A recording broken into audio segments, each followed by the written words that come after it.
All right, let's just jump right in. Today, we're going to unpack one of the most powerful and, let's be real, one of the most shocking commands you'll find in ancient texts. I mean, this is a concept that seems so extreme when you first hear it, but trust me, it holds a super important principle for how we navigate our world today. So, what is this radical idea? And there it is.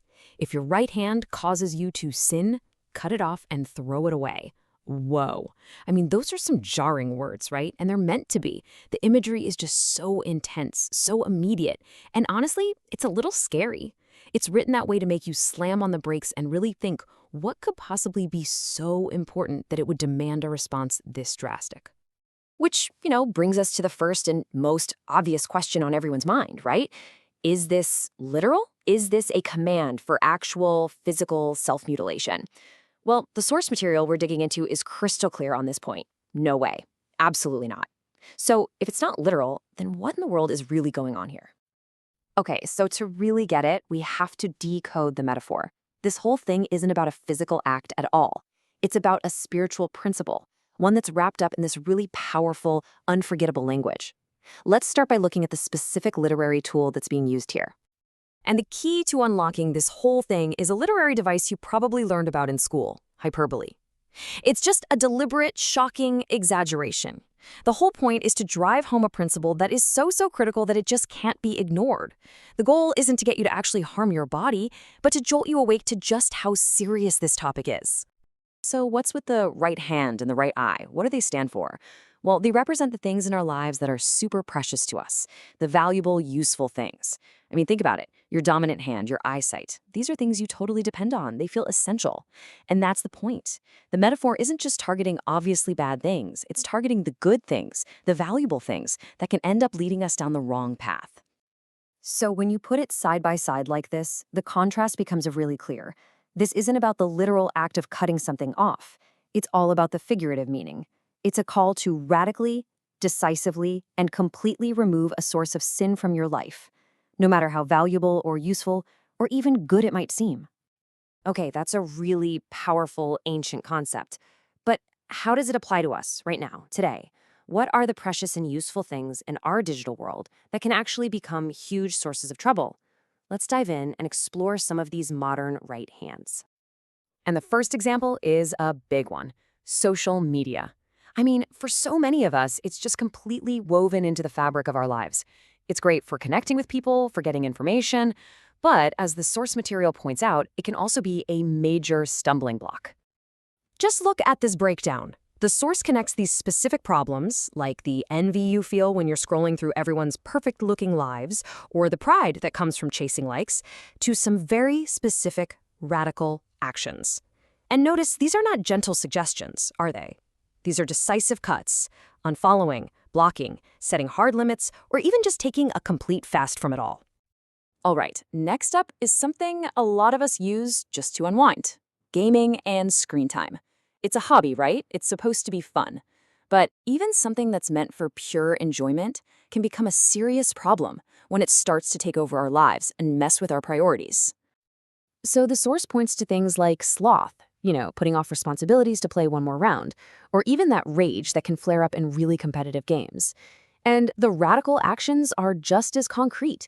We're talking about setting strict, non-negotiable cutoff times, installing website blockers, or maybe even completely quitting a game or a platform if it consistently brings out the worst in you. Okay, so we've talked about leisure time. Now let's shift gears and talk about our professional lives. Because that right hand can absolutely be our ambition, our career, our drive for financial security. So the question is, when does a good work ethic cross that line into workaholism and greed? In this case, the problems can be a little more subtle, but they are just as serious. Things like making your job an idol, neglecting your family, or compromising your ethics just to get ahead. And the radical actions here? Wow, they're so countercultural. Setting a hard boundary like no work emails after 7 p.m., actually using all of your vacation time, or choosing to do the right thing, even if it costs you a promotion. These are perfect modern-day examples of what it means to cut it off. So why? Why all this talk of such radical action? What's the end game here? Well, this brings us to the core philosophy, the big idea behind this whole command, and it's all about spiritual priority. Remember that line from the very beginning? This is where the why is explained. It contains the crucial logic. It sets up this incredibly stark choice. The cost of holding on to something that's destroying you spiritually is infinitely higher than the cost of letting it go, no matter how painful that might feel in the moment. To put it really simply, the source is arguing that your spiritual well-being is the single most valuable thing you have, period. It's more important than any temporary pleasure, any career move, any amount of social status, any fleeting comfort. So this command basically forces you to hit pause and reevaluate what you truly value most. Okay, so we get the metaphor now, and we understand the priority. But how do we actually do this? How do we put it into practice? Well, the source lays out a really clear, actionable framework for applying this whole principle to our own lives. It all starts with step 1, being brutally honest with yourself. No excuses. You have to look at your life and pinpoint the real source of the problem. Then comes step 2, taking that decisive action. That's the cut. You radically limit, block, or just get rid of it. But it doesn't stop there. Step 3 is all about the internal goal, because the external action is really just there to support an internal change, to help cultivate a heart that actually desires what's good and pure. And this is such a key distinction to make. This whole idea isn't just about managing your behavior or, just trying harder. It's a strategy for dealing with the root cause. You're not just treating the symptoms. You're going in and removing the source of the infection. So when you boil it all down, this command to cut it off is really a call for radical self-assessment and some pretty courageous action. It asks us to figure out what is most valuable in our lives, and then to have the courage to remove anything, even really good things, that threaten it. So the question this leaves us with is a big one. In our age of nonstop distraction, what's the one thing you might need to cut off for the sake of what truly matters?